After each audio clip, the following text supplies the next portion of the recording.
हाय, so answer की आकर अब काफ़ी दिन हो चुके हैं एंड काफ़ी स्टूडेंट्स से बात करने के बाद, हज़ारों मैसेजेस रीड करने के बाद एंड महाराष्ट्र के प्रोफेशनल काउंसलर्स की मदद लेने के बाद यहाँ पर मैंने कुछ प्रिडिक्शंस बनाई हैं। नो डाउट ये प्रिडिक्शंस से ज़्यादा बेहतर होगा डायरेक्ट रिजल्ट आ जाए, क्योंकि प्रिडिक्शन प्रिडिक्शन ही रहेगी, उसके मैं आपको कुछ रीजंस भी बताता हूँ। सो प्रिडिक्शन बिफोर आंसर की क्या था? मेरा प्रिडिक्शन था 185 से लेके 194 के बीच में 100 परसेंटाइल आएगा, ऐसा मैंने कहा था लास्ट वीडियो में। तो अभी तक जो मार्क्स सुनाई दी हैं हमको टॉप में टॉप, वो इसी रेंज की सुनाई दी है। तो यानी ये वाला जो मेरा प्रिडिक्शन था ये तो 100% ट्रू जा रहा है। 187 सुनी है, 192 भी सुनी है, इसी रेंज में जा रहा है। बट यस, ऊपर भी जा सकता है, दुनिया बहुत बड़ी है, ऑफलाइन दुनिया बहुत ज़्यादा बड़ी है। तो यस यस यस, ये रिकॉर्ड तो ब्रेक हो सकता है, बट हाँ रेंज तो करीबन करीबन यही रहेगी। यहाँ वाली रेंज में अगर हम देखें तो जो स्टूडेंट्स बहुत ज़्यादा होशियार थे उनका 10 से 12 मार्क्स का फॉल हुआ है। ओके, 10 से 12 मार्क्स का उनका फॉल हुआ है, 10 से 12 मार्क्स का उनका क्या हुआ है? फॉल हुआ है। तो ये जो परसेंटाइल्स हैं ये हल्के हल्के यहाँ से ड्रॉप हो जाएंगे। ओके, और कुछ शिफ्ट्स इजी थी, कुछ शिफ्ट्स बहुत ज़्यादा हार्ड थी। अभी इजी शिफ्ट कौन सी थी, हार्ड शिफ्ट कौन सी थी, उस पर भी बनाते हैं। बट मैं आपको बता दूं, जो डेटा कलेक्ट हुआ है, जो 1000 स्टूडेंट्स का हमारे पास डेटा कलेक्ट हुआ था, उसके आधार पे बता दूं, हार्ड शिफ्ट्स में 160 मार्क्स पे भी आपको 99.9 परसेंटाइल या 99.8 परसेंटाइल मिल सकता है। ओके, मतलब 99 अगर कोई बोले सर एकदम परफेक्ट बताओ, एकदम परफेक्ट बताऊं तो 99.6 तो पार होगा ही होगा 160 मार्क्स पे भी। ओके, यूजुअली 160 मार्क्स पे ऐसा नहीं होता है। हाँ, बाय द वे बता दूं, सो बेसिकली हार्ड शिफ्ट्स के लिए अगर हम देखें तो परसेंटाइल का रेंज आपका 99.6 समथिंग से स्टार्ट होगा 160 मार्क्स के रेंज में। ओके, और दूसरे शिफ्ट्स की बात करें तो दूसरे शिफ्ट्स पे क्या होगा? दूसरे शिफ्ट्स में काफी लोग 170 पार किए हैं, काफी लोग 160 से 170 के बीच में है। तो वहां पे जो आपका परसेंटाइल का आंकड़ा शुरू होगा वो शुरू होगा 98 से। ओके, सो ये वाली रेंज में थोड़ा सा फॉल है। तो अगर आप देखो परसेंटाइल का, अगर आप देखोगे तो परसेंटाइल में आपको एक ही परसेंटाइल का फॉल दिखेगा, यानी कि 1.8 परसेंटाइल का फॉल दिखेगा। बट मार्क्स का अगर आप फॉल देखोगे तो मार्क्स का फॉल यहाँ पर है आपका 20 मार्क्स का या 15-20 मार्क्स का आपका फॉल है, क्योंकि टॉप में बहुत कम लोग आते हैं, तो उस वजह से यहाँ पे परसेंटाइल का फॉल 1.8 है। ठीक है, तो ये हमने डिस्कस कर लिया जो एकदम एक्सट्रीम केसेस हैं, ऊपर वाले केसेस हैं। 100 परसेंटाइल तो वही रेंज रुक रहा है जैसा प्रिडिक्शन था, यहाँ पर सिर्फ थोड़ा सा हमने यहाँ पर फॉल इंट्रोड्यूस किया है। लोअर रेंज में अगर बात करें, सो लोअर रेंज में क्या हुआ है? 10-12 मार्क्स की जगह फॉल भी ज्यादा हुआ है। ओके, फॉल भी ज्यादा, मतलब 10-12 मार्क्स की जगह क्या हो गया?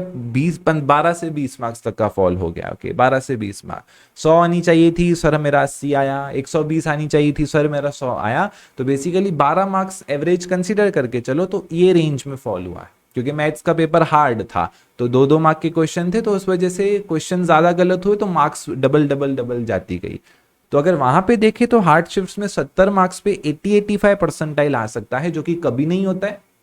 ओके, ये कभी नहीं होता है। 70 पे 80-85 और 80 मार्क्स पे अगर हम देखें, यानी कि 10 मार्क्स का 10-12 मार्क्स का अगर आप इसमें ऐड कर दो, on an average 10 mark add करो या 12 मार्क ऐड करो, तो परसेंटाइल रेंज वही रहेगी। ओके, यानी एक हार्ड शिफ्ट वाले को कम मार्क्स पे वही परसेंटाइल आएगी, इजी शिफ्ट वाले को ज्यादा मार्क्स पे वही परसेंटाइल आएगी। ओके, तो ये ना जो डिफरेंस है थोड़ा सा अनयूजुअल है। आज तक पहले जितने भी सीईटी के पेपर हुए हैं 2021 के 2022 के, ऐसा वन साइडेड नहीं हुआ था।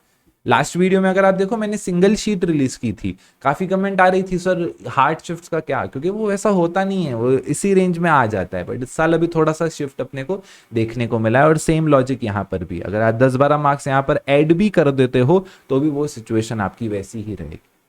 तो स्टिल आप देख सकते हो अनसर्टेनिटीज बहुत ज्यादा है। ओके, बट स्टिल काफी लोग पूछ रहे थे कि सर नहीं बताओ, तो मैंने अपना प्रिडिक्शन यहाँ पर दे दिया।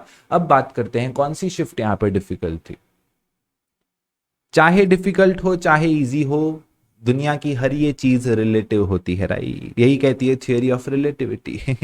जिसने नहीं पढ़ा है उसको सबसे इजी शिफ्ट भी हार्ड लगेगी, जिसको सब आता है उसको सबसे हार्ड शिफ्ट भी मॉडरेट लगेगी। तो यहां पर तो मैं आपको डेट्स बताऊंगा ही नहीं कौन सी शिफ्ट इजी कौन सी शिफ्ट हार्ड, क्योंकि आप झगड़ा कर दोगे आपस में, है ना? अभी जिसने पढ़ा 2 महीना पहले था उसको इजी शिफ्ट भी आएगी ना, बोलेगा नहीं नहीं मॉडरेट थी। ओके, तो ये जो डिसीजन है ना, ये पर्सन टू पर्सन अलग है। तो ये वाली डेटा को मैं अज्यूम ही नहीं करूंगा, क्योंकि हमें थोड़ी पता है जिसने हमें बताया हार्ड शिफ्ट है उसने पढ़ाई 3 महीना पहले चालू की हो, कुछ किया ही नहीं हो पहले तो, है ना। तो ये जो लॉजिक है ये आपको पता आपने कितना पढ़ा था और आपको पेपर कैसा लगा था। मुझे 2 शिफ्ट पता है, 11 तारीख की सेकंड शिफ्ट, 8 तारीख की सेकंड शिफ्ट, ये दोनों शिफ्ट्स लगभग लगभग डिफिकल्ट थी। ओके, लगभग लगभग मतलब हाँ जी डिफिकल्ट ही थी। ओके, तो ये 2 शिफ्ट मैं कंफर्म कह सकता हूँ क्योंकि यहाँ पर मेरे पर्सनल प्राइवेट स्टूडेंट्स भर भर के थे, है ना। तो यहाँ पर मुझे अच्छे से पता है कि ये दोनों शिफ्ट हार्ड थी। बाकी शिफ्ट्स के बारे में मैं कुछ भी वो नहीं कह रहा हूँ, टेलीग्राम पे तो ऐसे घूम रहे हैं ये इजी वो हार्ड, ये इजी वो हार्ड, पर ऑथेंटिसिटी का सोर्स क्या है, जरिया क्या है, जरिया उनका। ओके, तो आपको पता आपकी शिफ्ट कैसी थी, उसके बेसिस पे आप यहाँ पे थोड़ा सा डिसीजन ले सकते हो। बात करें उन शिफ्ट के बारे में जिनका री एग्जाम हुआ था, तो यहाँ पर काफी लोग डर गए हैं कि सर इनका क्या होगा। सो देखो, जिन लोगों का री एग्जाम हुआ था, ऑब्वियसली बात है उनके ऊपर कुछ ना कुछ प्रोसेस फॉलो अप होगा ही होगा। लेट अस अज्यूम री एग्जाम वालों को कोई भी री एग्जाम देना ना ढंग का स्टूडेंट गया ही नहीं, सब एवरेज और बिलो एवरेज स्टूडेंट गए। और लेट अस अज्यूम 110 हाईएस्ट आया है उस शिफ्ट में, क्योंकि स्टूडेंट्स बहुत ज्यादा कम थे, राइट, बहुत ज्यादा कम स्टूडेंट्स से तो अज्यूम करते हैं 110 मार्क हाईएस्ट आया है। तो मुझे बताओ 110 हाईएस्ट आया है तो क्या इस पे 100 परसेंटाइल दे देंगे क्या? कम ऑन, क्या इस पे 100 परसेंटाइल दे देंगे? नहीं नहीं, यहां पर कुछ ना कुछ process CET cell for sure follow करेगा, जिस प्रोसेस को हम कह सकते हैं नॉर्मलाइजेशन। ओके, कुछ ना कुछ प्रोसेस करेगा ही कि कंपेयर करके जैसे दूसरे शिफ्ट के कैलकुलेशंस थे, कुछ ना कुछ वैसा कैलकुलेशंस यहां पर ऐड हो ही जाएगा।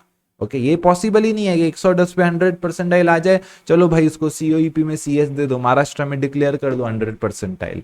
ओके, सो ये तो पॉसिबल है ही नहीं। सीईटी सेल है भाई, वो सब पढ़े लिखे लोग चला रहे हैं। तो आप ज्यादा टेंशन मत लीजिए। काफी लोग ना टेंशन में हैं, कुछ लोग जलन में, जेलसी की भावना, सार वो लोग कितने लकी हैं।